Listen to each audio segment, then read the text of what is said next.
लेकिन आज हम एक बार फिर ऐसा विश्लेषण करने वाले हैं जिसे देखकर इस गैंग को आज रात भी नींद आने वाली नहीं है, क्योंकि यह विश्लेषण टुकड़े टुकड़े गैंग के उन वैचारिक पूर्वजों पर आधारित है, उन पर केंद्रित है जिन्होंने भारत के एक नहीं बल्कि 3 टुकड़े कर दिए थे। इसलिए हो सकता है कि टुकड़े टुकड़े गैंग के लोग आज रात भी चैन से ना सो पाएं। तो आज की कहानी अब आप देखिए। ब्रिटेन के पूर्व प्रधानमंत्री विंस्टन चर्चिल ने एक बार कहा था, history will be kind to me, so history will be kind to me for I intend to write it. यानी वो कह रहे थे कि इतिहास उन्हें अच्छे नजरिए से देखेगा क्योंकि उनका इरादा है कि वो खुद इतिहास लिखेंगे। तो चर्चिल को यह विश्वास था कि इतिहास वही लिखेंगे, और जब इतिहास वो लिखेंगे तो जाहिर है उस इतिहास में उनके बारे में अच्छी अच्छी बातें लिखी जाएंगी, उन्हें महान बनाया जाएगा, बताया जाएगा। और आप सब भी यही पढ़ते हुए बड़े हुए हैं कि विंस्टन चर्चिल दुनिया के एक बहुत महान नेता थे। विंस्टन चर्चिल ने ठीक ऐसा किया भी। उन्होंने ऐसा इतिहास लिखा जो उन्हें महान साबित करता है। लिबरल इतिहासकारों ने उनका अनुसरण किया और उन्हें युग पुरुष और नायक का दर्जा दे दिया। लेकिन चर्चिल की महानता एक झूठे इतिहास की बुनियाद पर खड़ी है, और आज हम इसी बुनियाद को हिलाने का काम करेंगे। यह विश्लेषण आज से 77 वर्ष पहले यानी 1943 की एक घटना पर आधारित है। यह वो दौर था जब भारत पर ब्रिटेन का शासन था और हम गुलाम थे। इस बात पर याद रखिएगा आप, इस गुलाम शब्द को आप नोट कर लीजिए। भारत ब्रिटिश का गुलाम था और भारत में रहने वाले तमाम लोग अंग्रेजों के गुलाम कहे जाते थे। भारत एक गुलाम देश था।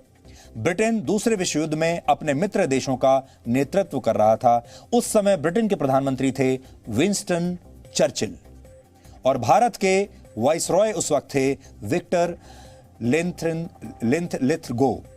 विक्टर लिन्थलिथगो करीब 3 महीने से विंस्टन चर्चिल को आगाह कर रहे थे कि भारत में एक बड़ा अनाज संकट आने वाला है, अनाज की कमी होने वाली है, और ब्रिटेन की सरकार को इस संदर्भ में कुछ करना चाहिए, कुछ कदम उठाने चाहिए। लेकिन विंस्टन चर्चिल ने इन सारी चेतावनियों को नजरअंदाज कर दिया और भारत के हिस्से का अनाज दूसरा विश्व युद्ध लड़ रहे अपने सैनिकों के लिए रवाना कर दिया। नतीजा यह हुआ कि उस समय बंगाल में भयंकर अकाल पड़ गया और करीब 40 लाख लोग इस अकाल में मारे गए। अब दूसरी बात जो आपको नोट करनी है वो ये कि 40 लाख लोग भारत के उस अकाल में मारे गए। इस दौरान जब विंस्टन चर्चिल से इस बारे में पूछा गया तो उन्होंने जवाब दिया, और वो ऐसा जवाब था जो आपको क्रोध से आज भर देगा। उन्होंने कहा, मैं भारत के लोगों से नफरत करता हूं। भारत के लोग जानवरों जैसे हैं और उनका धर्म भी जानवरों जैसा है। यह अकाल भारत के लोगों की गलती है क्योंकि वो खरगोश की रफ्तार से बच्चे पैदा करते हैं। ये ख्यालात थे चर्चिल के भारत के बारे में। और इसी दौरान उन्होंने ब्रिटेन के लोगों के लिए 400 करोड़ किलोग्राम गेहूं और आटा, 140 करोड़ किलोग्राम चीनी, 160 करोड़ किलोग्राम मीट, 4,09,000 जिंदा जानवर, 32 करोड़ किलोग्राम मछलियां और करीब 13 करोड़ किलोग्राम चावल, 20 करोड़ किलोग्राम चाय पत्ती और 41 लाख लीटर शराब जमा करके रख ली। यानी जब बंगाल के लोग भूख से मर रहे थे, तब ब्रिटेन के लोग चाय की चुस्कियां ले रहे थे और हाथ में महंगी शराब के ग्लास लेकर भारत की गरीबी पर चर्चा कर रहे थे। ठीक वैसे ही जैसे आज हमारे बुद्धिजीवी शराब के ग्लास हाथ में लेकर किसी कॉकटेल पार्टी में, किसी कॉकटेल डिनर में, किसी 5 स्टार होटल के बार में बैठकर भारत की गरीबी पर, प्रवासी श्रमिकों पर चर्चा करते हैं। और वो भी तब जब उस समय पूरे ब्रिटेन की आबादी बंगाल की आबादी से कम थी। इन बातों का जिक्र चर्चिल सीक्रेट वॉर नामक एक पुस्तक में किया गया है, जिसकी लेखिका हैं मधुश्री मुखर्जी। भारत के लाखों लोगों की मौत के लिए जिम्मेदार विंस्टन चर्चिल को ब्रिटेन के सबसे महान नेताओं में से एक माना जाता है। उनकी तारीफ करने वाले कहते हैं कि उन्होंने पूरी मानवता को हिटलर जैसे तानाशाह के पंजे से आजाद कराया था। लेकिन 6 लाख यहूदियों की जान लेने वाले हिटलर और 40 लाख भारतीयों की जान लेने वाले विंस्टन चर्चिल में क्या कोई फर्क हो सकता है? इन दोनों में कोई फर्क नहीं है, क्योंकि एक ने तानाशाही के नाम पर लोगों का खून बहाया और दूसरे ने लोकतंत्र की आड़ में लाखों लोगों की जान ले ली। चर्चिल ने यह अन्याय भारत के साथ ही नहीं किया बल्कि अफ्रीकी और दूसरे कई देशों के लोगों के साथ भी उन्होंने ऐसा ही किया। और यही वजह है कि जब अमेरिका का ब्लैक लाइव्स मैटर आंदोलन ब्रिटेन पहुंचा तो वहां कुछ लोगों ने विंस्टन चर्चिल का विरोध करना भी शुरू कर दिया और ब्रिटेन की संसद के बाहर लगी उनकी मूर्ति के नीचे लिख दिया कि विंस्टन चर्चिल नस्ल भेदी थे। ऐसा ब्रिटेन के लोगों ने वहां पर किया। उसमें लिखा कि वो रेसिस्ट थे। और ये तस्वीरें हम लंदन की ही दिखा रहे हैं आपको।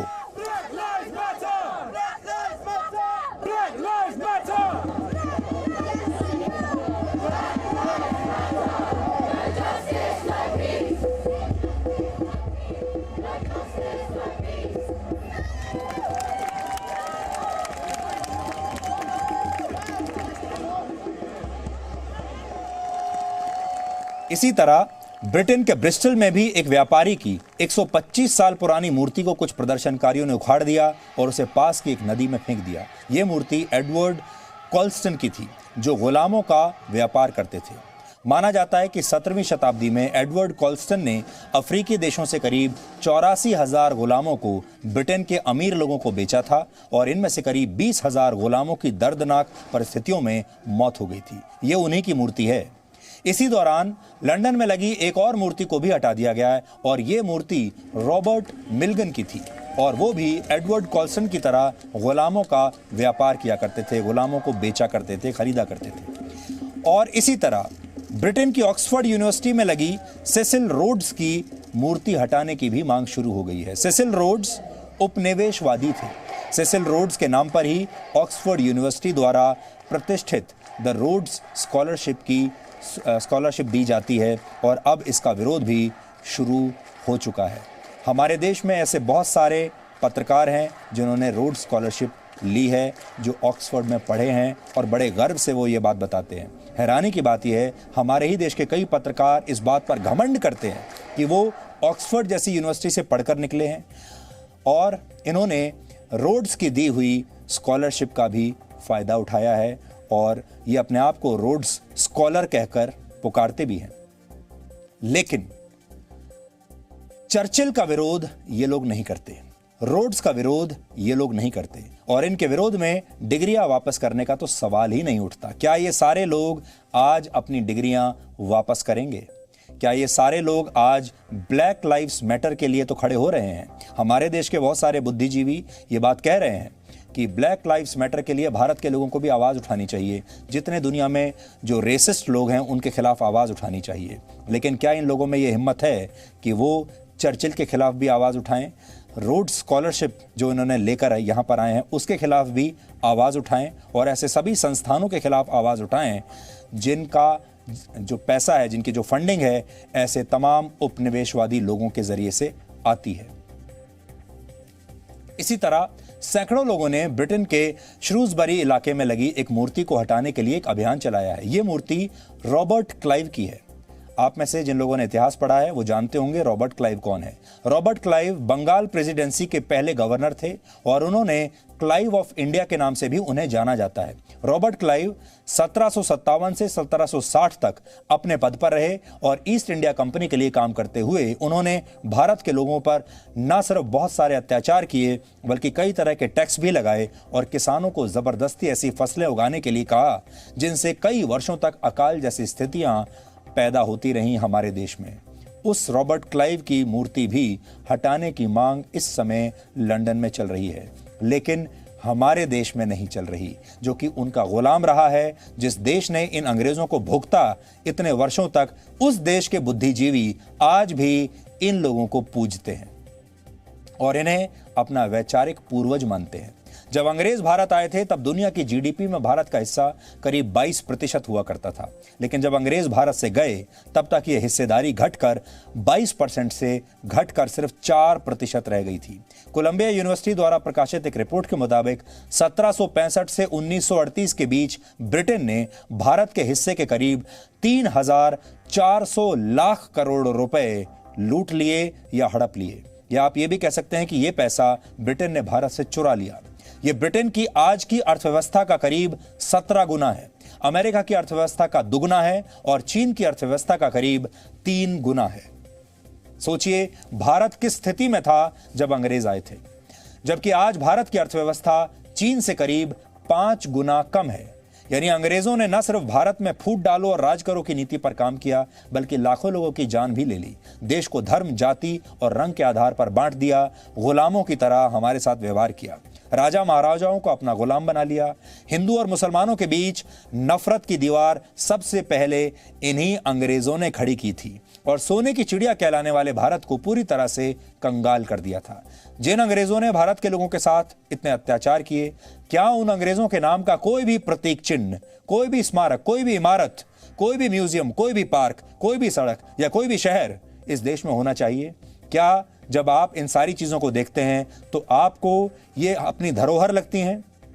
क्या आपको ये लगता है कि ये आपकी ऐतिहासिक धरोहर हैं, या ये आपको अपनी गुलामी के बारे में याद दिलाती हैं? ये आज इस देश को सोचना होगा, आप लोगों को सोचना होगा कि आपको क्या याद आता है। क्या ये सारे नाम गुलामी का प्रतीक नहीं है? और अगर ऐसा है तो क्यों ना गुलामी के इन प्रतीक चिन्हों और मूर्तियों को, इन पार्कों को, इन म्यूजियम्स को भारत में जड़ से उखाड़ दिया जाए, ठीक वैसे ही जैसे लंदन में इनकी मूर्तियां उखाड़ी जा रही हैं। आज हम इसी सवाल के साथ अपने इस विश्लेषण को लेकर आए हैं आपके लिए। लेकिन पहले यह देख लीजिए कि पूरी दुनिया में कैसे नस्ल भेद का बीज बोने वालों के पापों का हिसाब इस समय किया जा रहा है।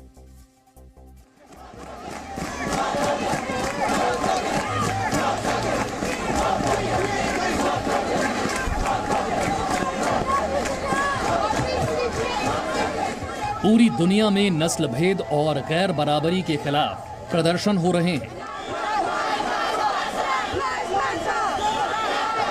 जिनके निशाने पर अब नस्ल भेद के प्रतीक भी आ चुके हैं।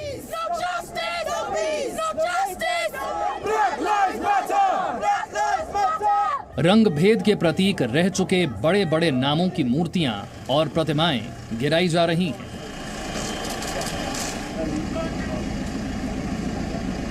लेकिन आखिर इससे हासिल क्या होगा? ये भी एक तरीका है अन्याय और शोषण के खिलाफ अपनी आवाज को बुलंद करने का। और ये कोई नया तरीका नहीं है। कुछ उदाहरण ये भी है।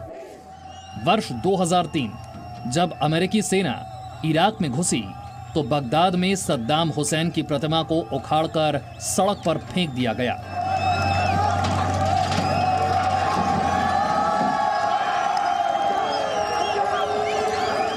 जो इस बात का ऐलान था कि इराक में तानाशाही का अंत हो चुका है।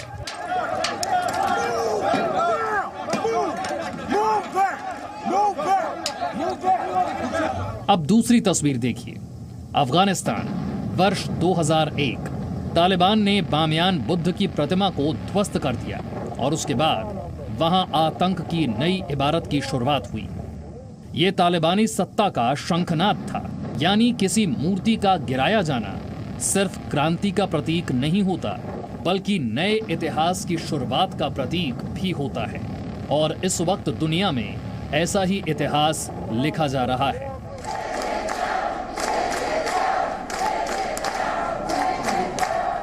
रंग भेद के खिलाफ, रंग भेद के हर प्रतीक के खिलाफ, नफरत और गुलामी के प्रतीक चिन्हों के खिलाफ, एक के बाद एक। फिर चाहे वो लंदन में गुलामों का व्यापार करने वाले व्यापारी रॉबर्ट मिलिगन की मूर्ति हो, चाहे विंस्टन चर्चिल की, या एक और गुलामों के व्यापारी एडवर्ड कोल्स्टॉन की।